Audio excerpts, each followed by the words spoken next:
Welcome back to another player build, y'all. Today we have the man, the myth, the legend, Quinton Byfield of the LA Kings. Let's not waste any of y'all time. Let's hop right into how to make this build for y'all. Let's get it. Now, to recreate Quinton Byfield, I feel like it's only right to make him one archetype, and that is, of course, a power forward, being that he is, of course, 6'5", 225. Now, that does come with a little bit of a problem, however, because he is 6'5", 225.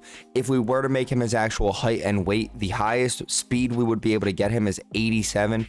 And that is just not fast enough for a Quinton Byfield build. So we're actually going to tank his weight a little bit. We're going to make him a little bit lighter. We're going to make him 195 pounds because, like I said, he's a super fast skater. So we do have to prioritize at least giving him a little bit more speed. He does, of course, shoot left-handed, and abilities and boosts we'll come back to as always. First, for Byfield's technique attributes, we're of course going to add 5 to speed because, like I said, he's a super fast skater, especially for his size. Then we're going to add 3 to balance. We're going to take 3 off slap shot accuracy, 2 off agility because he's not necessarily known for his agility when it comes to his skating. And then we're going to take 1 off wrist shot accuracy as well. Next, for your power attributes, we're actually going to add 4 to acceleration, 1 to puck control, and 1 to wrist shot power. Then we are going to take 5 off endurance, as like I always say, I am not really focused on showing off endurance, even though I know how important it is in ESHL this year. It's just not the main focus for these builds.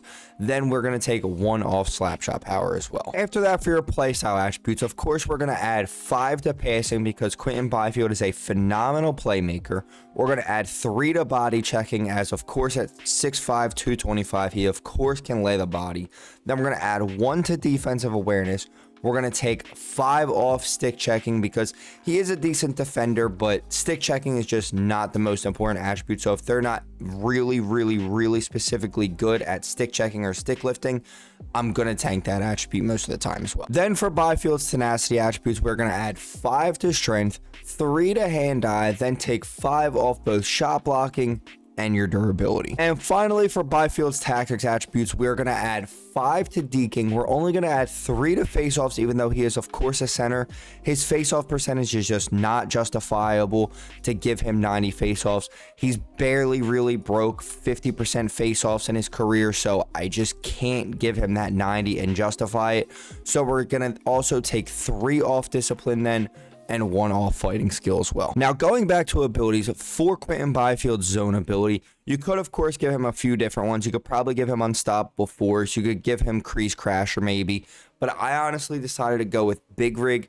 Reason being is, I mean, if you just look at the description of this ability, it is exactly what Quinton Byfield excels at. He is really good at using his body and using his strength to kind of battle and make his way and drive to the net. So we're going to use big rig because that's exactly what this ability does. Then for Quinton Byfield's superstar abilities, for his first one, I debated giving him a few different abilities. Reason being, I wanted to give him a passing one, I wanted to give him a stick handling one, and I wanted to give him a shooting one. However, we can only choose 2 abilities, of course, for our superstar abilities. So this is what I decided to do. For our first one, I decided to go with ankle breaker. Reason being, he's a super fast skater and he's a super skilled stick handler. You pair 2 of those things together, and what do you get? You get the ability that is ankle breaker. Then for his second one, I really debated, should I give him passing? Should I give him a shooting ability here? And this is what I decided to go with. I decided to go with tape to tape, and let me tell y'all why. If I would have made this build maybe 3 years ago, I would have absolutely given him a shooting ability and I would not have thought twice about it.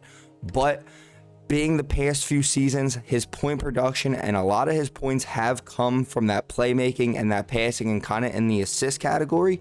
So I decided to give him tape to tape because the past few seasons he's just really excelled in that playmaking category. So I wanted to show that off just a little bit more than his shot with this build. And finally, for Quinton Byfield's boost, I honestly really liked where most of his attributes were at, but of course we do have to pick 2 boosts. So I decided to give him power cardio because, I mean, we had to absolutely tank the shit out of his endurance. So if we can get it up a little bit more because the rest of his attributes are pretty balanced, we're definitely going to do that. Then for his second one, I decided to give him controlled deking. Reason being, I mean, 83 wasn't necessarily low, but out of all the different attributes, 83 was technically the lowest representation for an attribute, I guess, for Byfield, if that makes sense. So I just gave him the controlled deking boost just to boost that up a little bit more for him as well. And now, let me not waste any more of y'all time. Let's get right into game one and show you what we can do with this Byfield build. Let's get right into it for y'all. Here we are, fellas, hopping into game one with the former number 2 overall pick from 2020, Quinton Byfield. And listen, people thought that he might be a bust for the first couple years. He definitely was not looking too great, but I gotta admit, in these past couple seasons, he has definitely picked it up a lot and in a very good and a very promising way for Kings fans and Quinton Byfield fans everywhere. Tying up here, gonna be tying up a lot because this Byfield build is not great on face-offs, but he is great on one-tees, that's for sure. What an absolute laser. Great pass there, Caesar. Tying up again because, like I said, listen, this Byfield build, I believe I gave him 88 face-offs. I could be wrong, but I can absolutely guarantee you he does not have 90. And reason being is, like with all the centers that don't have 90 face-offs, they're just not justifiable on their face-off percentage for me to actually give them 90 face-offs. But they do play center. So, you know, I can't necessarily make the build have 90 face-offs. I want to make it accurate. I don't want every center to have, you know, 90 face-offs just so they're good for Ishel. That's definitely not the point of these builds. The point is for them to be as accurate as I can physically make them. Listen, that play was definitely created there from Quinton Byfield's speed. Being 6'5", 225, you would definitely think he doesn't have a whole lot of speed, but that boy Byfield can absolutely fly. He is so freaking quick. He is really, really, really good, and he is an extremely good skater. So I'll admit we did have to make him a little bit lighter than he actually is, and I am so confused by that play there. Hopping in a period two, and I'm going to start off by saying, listen, Quinton Byfield and the Kings definitely look solid. They look like they will be making the playoffs again. They look like they could be getting matched up with the Oilers again, and with the way it stands, I do not see them beating the Oilers. I mean, most of the teams they get matched up with out of that Western Conference, I'll be completely real, I don't know if they're going to necessarily beat them in the playoffs. I mean, maybe they stay hot and perform during the playoffs, but I'll be so real, I don't know. I mean, I could be wrong, but that right there is a filthy goal, and if Byfield can do some of that in the playoffs, they might have a shot.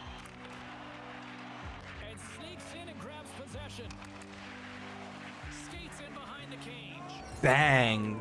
Here we go, baby. Come on, Byfield. About damn time. We take 37 shots. Finally, we get one and go in.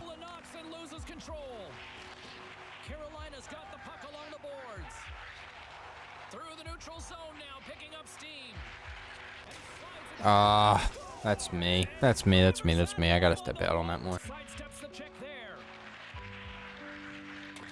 Nice. Okay, we out. Oh yeah, good pass. Bang, please. Okay. Oh my gosh, I got so scared. I wanted him to finish that because I knew the goalie was going to stay home. Nice pick. Yup, your world. That's all you, Caesar. Yup. Good fucking play. Great finish. Here we are, fellas, hopping into the third period with this Quinton Byfield build, and this is my first game of attempting the record. I did do a couple warm-ups and stuff, and I did play a couple I always just test out the build and everything, kind of make sure it feels like the player that I'm trying to recreate. And, you know, this build has felt really good, but sometimes it usually takes me a couple tries to actually get, like, these gameplays, but knock on wood, this Byfield one is going good so far, so let's keep it the fuck up, fellas.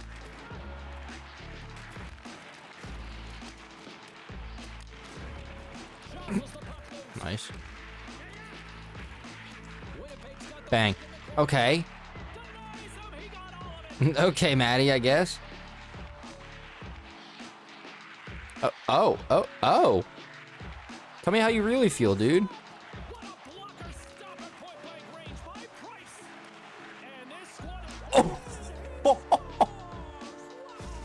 Oh, that was so clean to split the double team.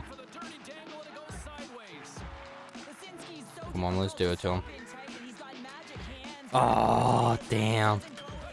Okay. All right. Hey, listen, we'll take an assist out of that. I think I low-key tapped R1 a little too hard on that move right there.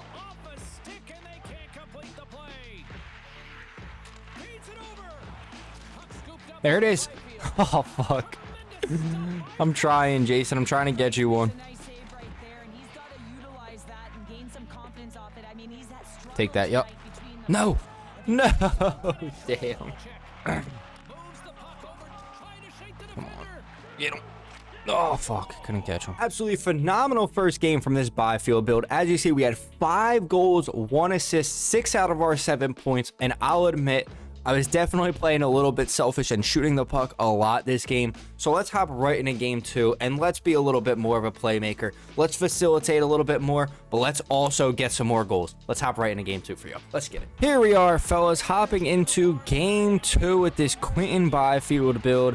And I'll be real with y'all, in this second game, we are going to use this time and we are going to do a full updated player build rankings. So this is going to include all 15 builds we've done up to this point so far, and I'm going to explain to y'all why all of them are ranked where they are. So coming in at number 1 still is going to be the Chel build, and I've been saying it the past few videos pretty much since that build's come out. I mean, that build is so good. You can play him at defense, you can use him on the wing, you can jump up in the rush, you can literally do whatever you need to do with that build, and you are going to absolutely kill it because that build can literally do it all. Now, coming in at number 2 still is going to be the Connor McDavid build. Reason being for this one, he's fast. I mean, really fucking fast.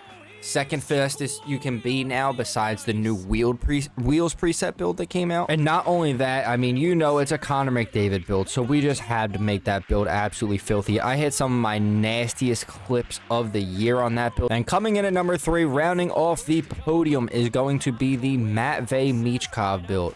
Reason being for this one, real simple. This Michkov build has that kind of all-around superstar effect, but the reality is it just doesn't have the speed like McDavid has. So because of that, we have to put McDavid above Michkov. And number 4 is going to be a player with a little bit of a different play style, but nonetheless an absolute unit. And coming in at number 4 is going to be the best two-way player of all time, and that is of course going to be the man, the myth, the legend, Pavel Datsyuk. Reason being is because he kind of has a tier down from the offensive superstar that is Connor McDavid and Matvei Michkov, where our build rankings were rudely interrupted by those guys leaving. As you see, we had 3 goals, 1 assist, 4 out of our 4 points, and a hattie to go along with it. Y'all know we're not going to cut y'all short there. We're going to hop right into game 3, where I promise y'all we'll continue our full player build rankings. Let's get right into it for y'all. Let's get it. Here we are, fellas, hopping into game 4, and like I was saying before, I was rudely interrupted by those dudes rage quitting. The Pavel Datsyuk build is a very solid build, and it does have very good offensive skill, but it's not quite the offensive skill that both the McDavid build and the Michkov build have, which is why he's currently sitting and probably will be sitting for a bit at number 4.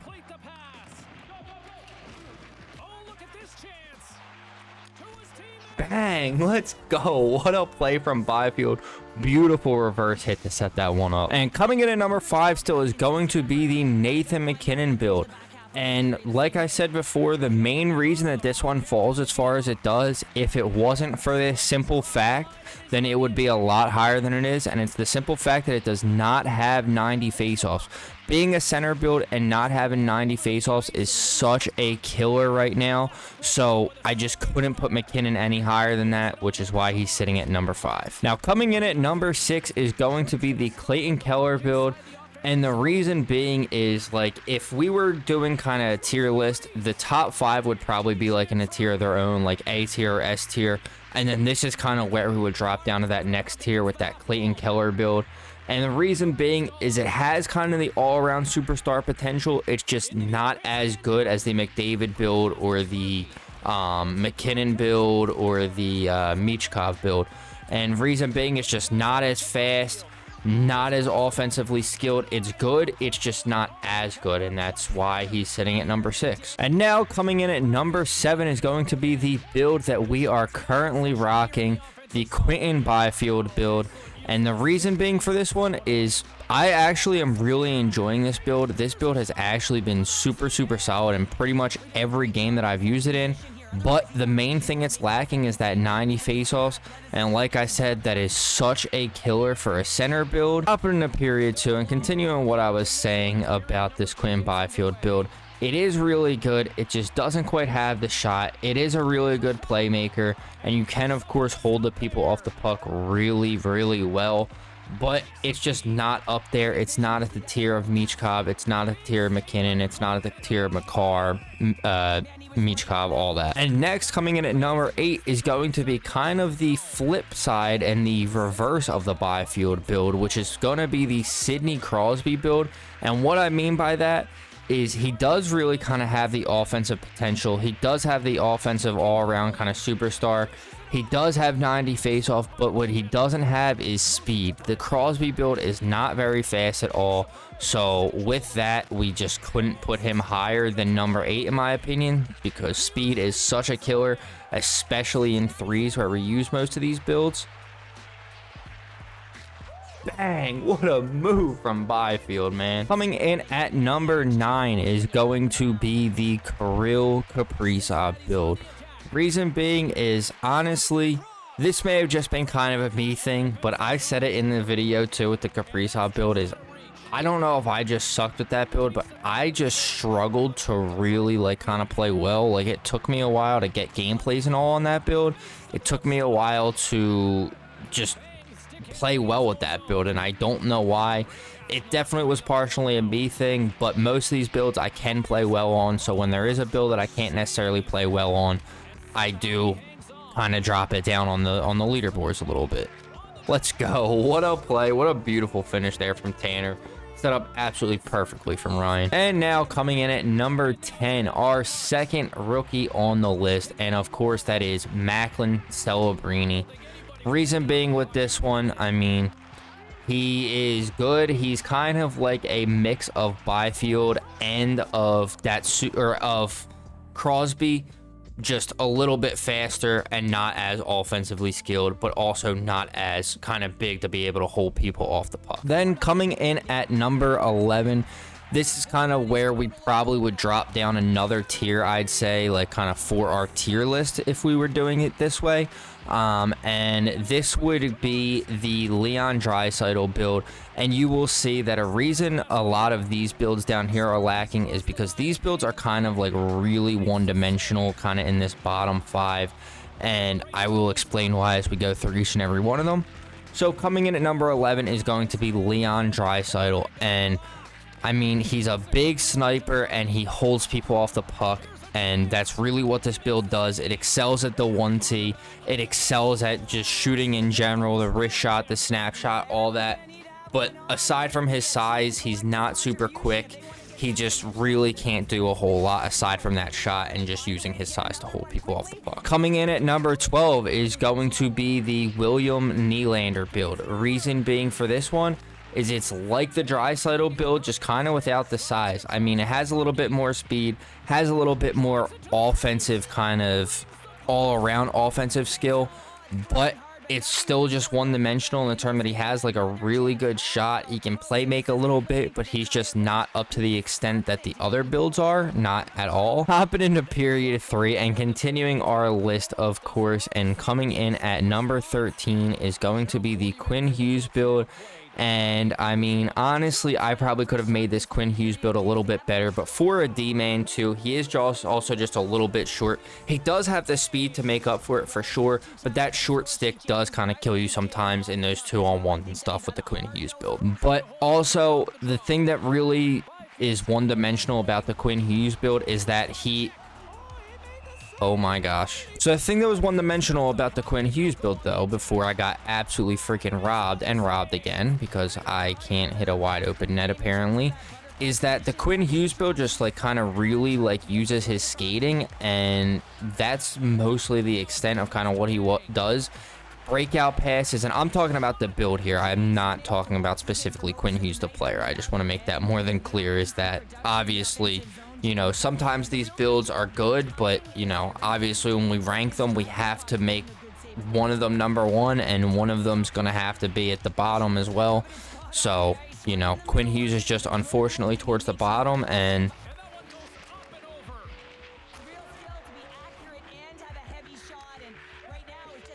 that's me. I turned my head for 1 second. Keep going, Tanner. I see you. Bang. Let's go, baby. Another beautiful assist from Byfield. Now, coming in at number 14, and it absolutely breaks my heart to have to put him here, but it's the Johnny Hockey build. And the reason being is, of course, the Johnny Hockey build is super fast, and he is very, very good for being undersized. But that's just the reality of what this Johnny Hockey build was. You know, it was kind of undersized. It had a decent shot, was a decent playmaker and all that, but it just wasn't as good as the McDavid build, as the Michkov build, you know, all that. That's why I kind of say that I have these builds on like kind of a few different tiers. Maybe if you didn't want to put them 1 through 5, you could probably kind of interchange them number wise, but that's why I'm also making it clear with kind of the tiers. So if you guys would rather me do kind of a tier list for the next time that I do this, I can definitely do that. Just let me know. And I got absolutely robbed. I need to bury that. All right, Tanner, let's see if you can bury one, since I couldn't, because I absolutely suck apparently. Damn, good try. Oh yeah, you're world, Ryan. Skate that in. Skate that in. Okay, or slap shot it. All right, Ridley Gregg.